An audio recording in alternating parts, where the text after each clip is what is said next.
नमस्कार, मैं आपके साथ कहकशा और आप देख रहे हैं पीआरबी।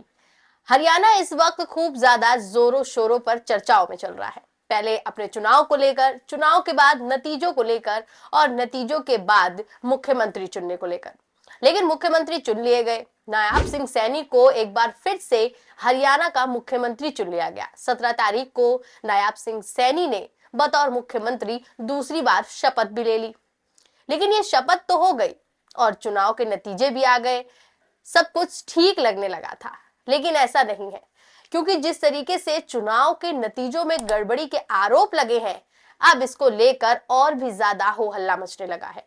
क्योंकि जिस तरीके से चुनाव में धांधली के आरोप लगे, ईवीएम की बैटरी 99% होने के आरोप लगे और इसको लेकर तमाम वीडियो भी सोशल मीडिया पर सामने आए। अब इतना ही नहीं, इसको लेकर सरकार बन गई है। नायाब सिंह सैनी ने मुख्यमंत्री पद की शपथ ले ली है। सरकार जो चलाने की कवायद है वो शुरू हो चुकी है।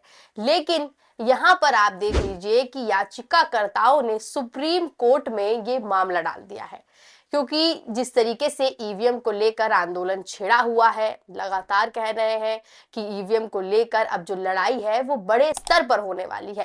कांग्रेस की तरफ से भी तमाम बार ऐसे बयान निकलकर सामने आए हैं जिसमें कहा गया है कि ईवीएम की लड़ाई अब और ज्यादा दूर तक जाने वाली है।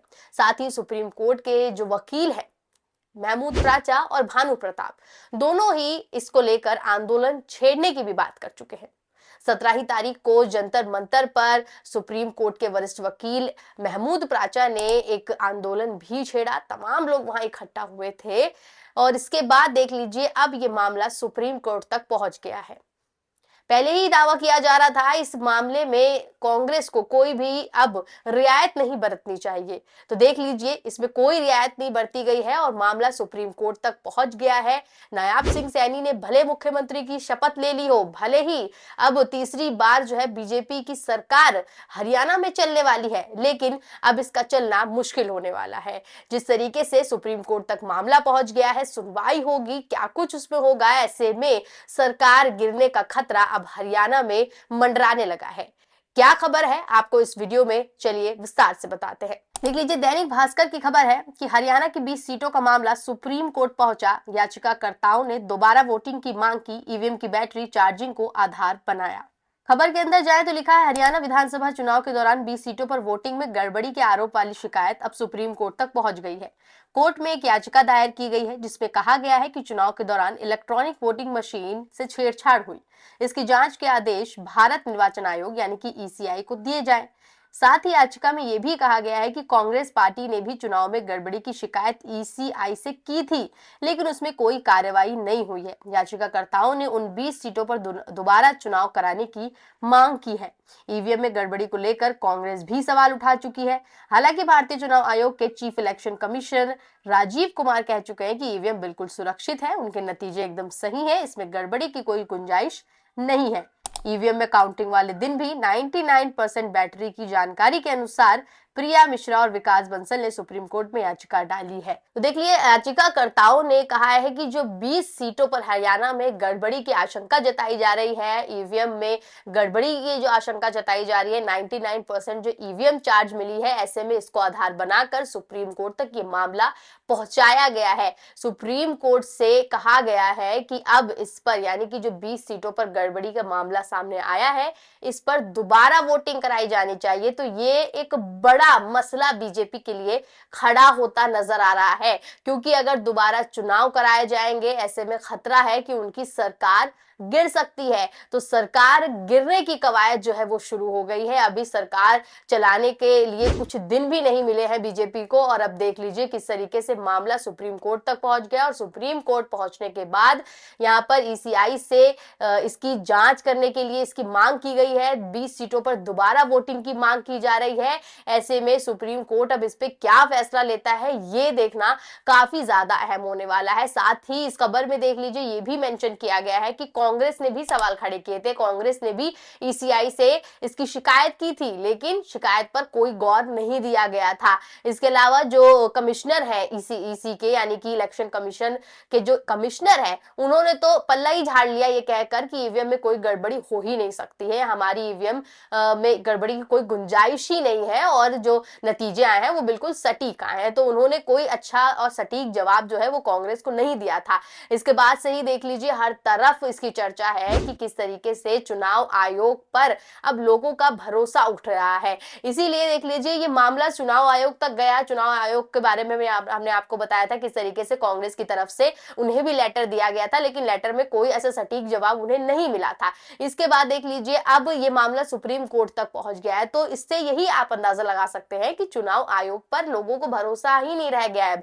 चुनाव आयोग पर लोग ट्रस्ट नहीं कर पा रहे हैं, इसीलिए क्योंकि चुनाव आयोग अपना काम सटीक तरीके से नहीं कर रहा है। उनको अगर कोई शिकायत दी जाती है तो वो उसे नजरअंदाज कर रहे हैं, क्योंकि जो ये मामला है इस बार का, ये मामला छुपा हुआ नहीं है। क्योंकि आपने देखा होगा किस तरीके से सोशल मीडिया पे तमाम खबरें जो है इसको लेकर सामने भी आई थी। इसीलिए अब देख लीजिए किस तरीके से मामला सुप्रीम कोर्ट तक पहुंच गया है। अब सुप्रीम कोर्ट पर इसका क्या रिप्लाई आता है, सुप्रीम कोर्ट कैसे जांच करता है, ये देखने वाली बात होगी। लेकिन किस तरीके से देख लीजिए खबरें हैं, सीजीआई चंद्रचूड़ जो है उनको लेकर भी सवाल खड़े किए जा रहे हैं। आपको देख लीजिए ट्वीट दिखाते हैं, देख लीजिए लिखा हुआ है, संजय राउत ने सवाल खड़े करते हुए लिखा है कि देश के करोड़ों लोगों को ईवीएम पर भरोसा नहीं है, इस पर सीजीआई चंद्रचूड़ ने क्या किया। तो सीजीआई चंद्रचूड़ को लेकर भी सवाल खड़े किए जा रहे हैं। आपको पिछली वीडियो में दिखाया था कि सीजीआई चंद्रचूड़ कुछ समय बाद रिटायर होने वाले हैं और रिटायरमेंट से पहले उन्होंने एक बयान दिया, एक ट्वीट किया कि मुझे मेरा कार्यकाल कैसे लोग याद करेंगे, क्या मैंने ऐसा कोई काम किया है। अब संजय राउत ने उन पर ये आरोप लगाते हुए कहा है कि ईवीएम में इतनी बड़ी गड़बड़ी हो गई, इतना घोटाला हो गया, इस पर चंद्रचूड़ जी ने क्या किया है। अब मामला सुप्रीम कोर्ट तक पहुंच गया, इस पर चंद्रचूड़ जी जो है वो क्या करते हैं ये देखने वाली बात होगी। और अभी भी देख लीजिए ये मामला ठंडा नहीं हुआ है, अभी भी लोग ट्वीट करके सोशल मीडिया पर इसका दावा कर रहे हैं, ट्वीट करके कैसे हरियाणा में जो सरकार बनाई गई है बीजेपी द्वारा उस पर आरोप लगा रहे हैं कि कैसे धांधली करके, वोटों की चोरी करके सरकार तीसरी बार सत्ता में आई है। आपको एक और ट्वीट दिखाते हैं, देख लीजिए कृष्णकांत है, जर्नलिस्ट है, इन्होंने लिखा है कि क्या हरियाणा का पूरा चुनाव घोटाला है। जब विधानसभा भंग होती है या तो राष्ट्रपति शासन लागू होता है या कार्यवाहक मुख्यमंत्री बनाया जाता है। हरियाणा में ऐसा कुछ नहीं हुआ है, कोई नोटिफिकेशन पब्लिक डोमेन में नहीं आया, ना मीडिया को इसके बारे में कुछ मालूम है। हरियाणा की जनता को ये नहीं बताया गया कि चुनाव के दौरान राज्य की संवैधानिक स्थिति क्या है। क्या नायाब सिंह सैनी बतौर मुख्यमंत्री काम करते रहे और राज्य की मशीनरी का इस्तेमाल करते रहे। इंदिरा गांधी का चुनाव सिर्फ इसलिए रद्द हुआ था क्योंकि उनके सेक्रेटरी ने कार का इस्तेमाल किया था। क्या हरियाणा में सीएम ने चुनाव में राज्य कमिश्नरी का इस्तेमाल किया है।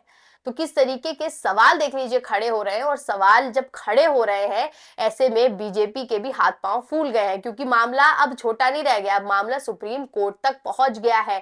और इतना ही नहीं, इसी को देखते हुए कहीं ना कहीं कहा जा रहा है कि जो उपचुनाव होने वाले हैं उत्तर प्रदेश में, पहले तो जो मिल्कीपुर सीट है उसका ऐलान नहीं किया गया, यानी कि उसका जो वोटिंग है, उसके जो इलेक्शन है वो उसकी तारीख आगे बढ़ा दी गई, उसका कोई जिक्र ही नहीं किया गया, उसका चुनाव जो है वो टाल दिया गया। अब देख लीजिए चुनाव जो है ये उपचुनाव को रोकने के लिए बीजेपी कहां तक पहुंच गई है। बीजेपी इस चुनाव को रोकने के लिए अभी तो मिल्कीपुर सीट का चुनाव रद्द कराया था, अब ये पूरा उपचुनाव जो है रद्द कराने की मांग कर रही है, पूरा उपचुनाव आगे बढ़ाने की मांग कर रही है, कुछ समय मांगा जा रहा है उपचुनाव करने के लिए। तो ऐसा क्यों हो रहा है, क्या बीजेपी डर गई है, क्या बीजेपी को ये लग रहा है कि इस वक्त जो माहौल बना हुआ है ये इनके खिलाफ हो सकता है इस उपचुनाव में, इससे इनका घाटा हो सकता है, इससे इनके इस उपचुनाव में इनकी सीटों पे बुरा असर पड़ सकता है। तो किस तरीके से बीजेपी पूरा खेल खेलती है, किस तरीके से ये सारे जो है षड्यंत्र रचे जाते हैं और इस हिसाब से चुनाव किया जाता है। तो देख लीजिए खबर भी इसको लेकर मौजूद है, हम ऐसे ही नहीं कह रहे,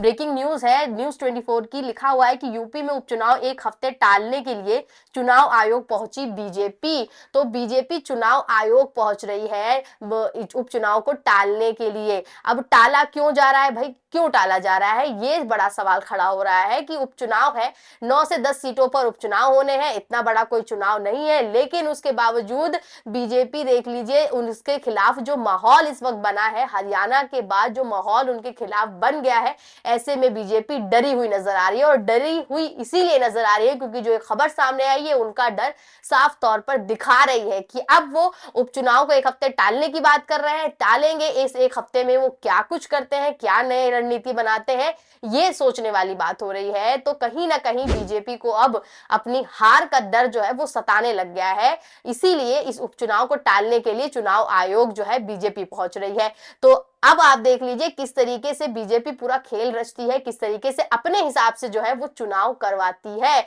और अगर इस बार जो ये चुनाव टालने की बात इन्होंने बीजेपी ने चुनाव आयोग के सामने रखी है, अगर चुनाव आयोग ने इनकी ये बात मान ली तो आप खुद ही समझ सकते हैं कि चुनाव आयोग किसके इशारे पर और कैसे काम करता है। आपका इस पूरी वीडियो पे क्या मत है, हमें कमेंट के जरिए जरूर बताएं। बाकी ऐसी और तमाम खबरों के लिए आप बने रहें पीआरबी के साथ। धन्यवाद।